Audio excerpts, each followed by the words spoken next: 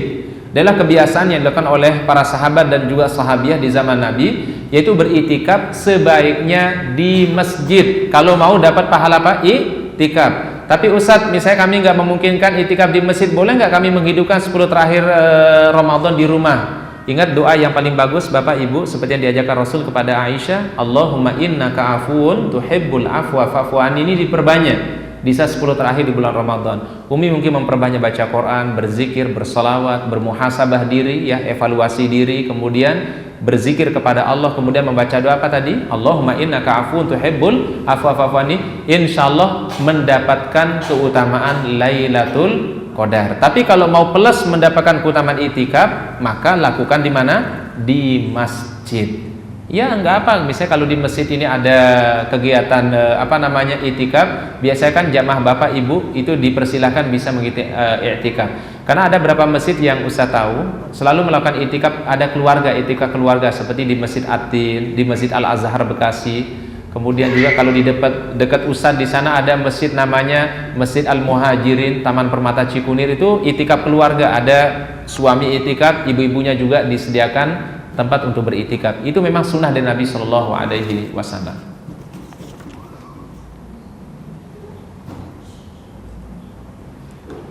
Baik, Bapak Ibu, ini satu pertanyaan lagi, ya. Ustadz, bagaimana halnya awalnya kita ikhlas, tapi kemudian muncul berikutnya niat tidak karena Allah Subhanahu Wa Taala. Maka kata para ulama, ketika muncul niat selain Allah Taala, tolong kita kembalikan kepada niat kita yang pertama, lillahi Taala. Dan kita upayakan untuk menjaga niat itu dari awal kita berbuat sampai akhir kita berbuat. Ini makanya yang paling berat kata para ulama, tidak ada sesuatu yang paling berat bagi jiwa manusia kecuali al-ikhlas. Kecuali apa? Ikhlas. Maka ini harus dijaga yang keikhlasan, ya. Keikhlasan dalam beramal, keikhlasan dalam berbuat, keikhlasan kita dalam rumah tangga, keikhlasan kita bermasyarakat. Ini harus tertunjukkan, dan tidak ada sesuatu yang paling berat bagi manusia kecuali sifat ikhlas tadi. Baik, tentu ini tidak boleh, ya. Ini ada pertanyaan, saya pernah memanggil pawang untuk menangkal hujan, ya. Ya, sesungguhnya kalau dalam konsep Al-Quran dan As-Sunnah tidak ada istilah pawang hujan, ya. Ingat, hujan itu bapak-bapak ibu-ibu kayak rezeki.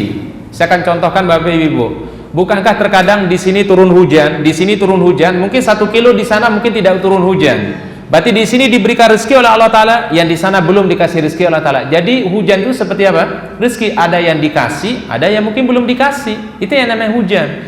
Sehingga nggak bisa hujan itu dipindah-pindahin, nggak bisa. Karena tadi ayatnya berbunyi apa? Tidak ada yang mengetahui kapan turunnya hujan, itu rahasia Allah Subhanahu Wa Taala. Nggak ada kekuatan manusia yang bisa memindahkan hujan. Oh, di Tanjung Priok itu lagi panas, udah dipindahin hujan yang ada di Kelapa Gading, kita bawa ke sana. Itu hak Allah Subhanahu Wa Taala, tidak bisa dilakukan oleh siapa? Manusia, ya. Berarti ini kalau orang mempercayakan seperti ini, bisa dikategorikan perbuatan syirik kepada Allah Subhanahu Wa Taala. Baik, berikutnya adalah, baik Ustadz, bagaimana tips kita agar mudah mendapatkan jodoh? Allahu Akbar. Baik, yang pertama adalah beberapa panduan yang diajarkan oleh para ulama dan juga sunnah Rasulullah SAW. Pertama, rajinlah melaksanakan sholat istikharah, ya. Sholat apa? Istikharah. Karena kata Nabi SAW hadis sahih, tidak akan pernah menyesal orang-orang yang beristikharah, ya. Tidak akan pernah menyesal, pasti Allah Ta'ala berikan yang terbaik. Coba dia lakukan istikharah, kalau nggak sepekan, coba 2 pekan, coba sebulan, coba 40 hari, sampai sesering mungkin. Insya Allah Allah Ta'ala akan mudahkan itu kita punya jodoh, ya. Kemudian yang kedua, tips yang kedua, kalau seandainya sudah ada yang berminat, apa berminat itu? Sudah ada yang suka, tolong kalau dia sudah kelihatannya nyocok, kemudian agamanya juga bagus, dia mungkin sudah mapan juga pekerjaannya, dia juga ada, mungkin dia juga siap untuk menjadi seorang imam, tolong jangan menolak. Itu sebenarnya kita terkadang udah datang jodoh kita, tapi terkadang manusia sendiri yang menolak jodohnya. Ya, saya ulangi sekali lagi. Ada orang terkadang udah didatengin jodoh sebenarnya, ini loh jodohmu ini sebenarnya. Tapi dia terkadang punya pertimbangan, kalau nanti saya nikah sama dia akan gini, gini. Terlalu banyak pertimbangan. Hanya apa yang terjadi? yang tadinya jodoh yang Allah Ta'ala akan berikan, akhirnya mohon maaf akan menghindar dari dia. Padahal sebenarnya udah hampir takdirnya. Takdir itu bisa dirubah enggak? Bisa.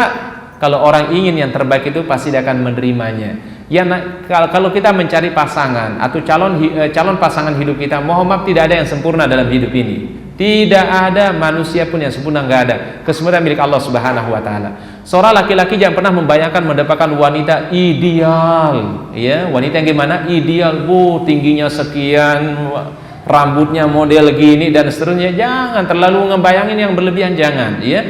Yang wanita juga jangan berharap waduh mau laki yang seperti dan seterusnya. Enggak.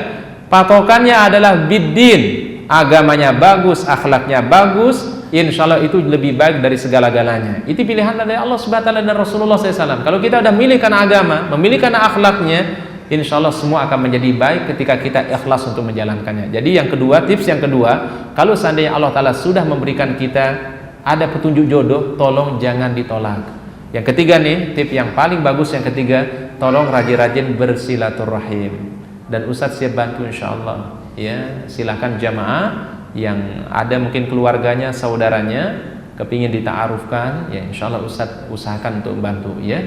Tenang insya Allah, mudah-mudahan Allah Ta'ala berikan yang terbaik tentunya insya Allah, ya. Baik, ada beberapa kiat untuk kita bisa bersabar, bapak-bapak, ibu-ibu yang kami muliakan. Yang pertama, yakin bahwa saya sabar itu adalah anugerah Allah Ta'ala yang terbaik. Sabar itu pertamalah anugerah yang terbaik. Kemudian yang kedua, tidak akan pernah sempurna kita dalam sebuah ibadah kalau tidak didasari dengan sifat apa? Sabar. Kemudian yakinlah orang-orang yang sabar mendapatkan pahala yang tidak dibatasi oleh Allah Subhanahu wa taala. Termasuk pahala sabar kita berpuasa ini, pahala orang berpuasa itu Bapak Ibu tidak dibatasi oleh Allah Taala. Berbeda kalau pahala membaca Al-Qur'an. Satu kebaikan dijadikan 10 kebaikan. Satu kebaikan ada dijadikan 700 kebaikan. Tapi kalau pahala kesabaran tidak dimiliki padanya keterbatasan. Innama yuwaffas sabiruna ajrahum bighairi hisab. Pahala orang-orang yang bersabar tidak dibatasi oleh Allah Subhanahu wa taala. Dan ingat Bapak Ibu, kita masuk surga lah besar karena faktor kesabaran selama kita di dunia ini. Sabar beribadah kepada Allah, sabar meninggalkan kemaksiatan, sabar untuk menghadapi takdir Allah Ta'ala. Ini kunci sebenarnya untuk mendapatkan kemuliaan dan surga di sisi Allah Subhanahu wa taala. Baik para ummahat, bapak-bapak yang kami muliakan, mungkin kita cukupkan sampai ini kajian kita. Kenapa? Sebenarnya si Ustadz kepingin kalau bisa jangankan sampai jam 3, Ustadz sampai jam 4 aja Ustadz mau jabanin. Apa jabanin itu? Saya akan ladenin. Cuma Ustadz sudah punya janji mau ketemu sama Syekh dari Yordan. Ustadz mestinya harus ketemu dengan beliau jam 2 tadi. Ya, tapi karena Ustadz memenuhi undangan ta'lim al-istiqamah, Ustadz undurkan pertemuan dengan beliau sebentar karena pertemuannya agak jauh. Beliau baru nyampe dengan keluarga beliau dari Yordan di Pluit, daerah Pluit sana, di Pantai Indah Kapuk sana, ada apartemen beliau tinggal, ya, bersama keluarga beliau. Jadi Ustadz jam 2 mesti harus ketemu dengan beliau, tapi Ustadz minta dimundur mungkin sekitar setengah 4. Saya bilang karena ada acara dulu, ya. Mohon maaf Bapak Ibu, ya, Ustadz mungkin dengan berat hati sebenarnya, ya, meninggalkan majelis ini. Tapi insya Allah mudah-mudahan kita dipertemukan di kesempatan mendatang insya Allah dalam keadaan sehat wal afiat, ya. Doa kami, doa Ustadz buat para ummahat dan juga bapak-bapak, mudahan sehat semua, diberikan keberkahan oleh Allah Ta'ala, anak-anak kita diberikan kebaikan, dijadikan anak yang soleh dan soleha, keluarga kita selalu dijaga oleh Allah Subhanahu wa Ta'ala, serta kita diberikan keistiqomahan insyaallah, ya. Kita akhiri dengan ucapan kafaratul majlis. Subhanakallahumma bihamdika asyhadu an la ilaha illa anta astaghfiruka wa atubu ilaik. Akhirul kalam, assalamualaikum warahmatullahi wabarakatuh.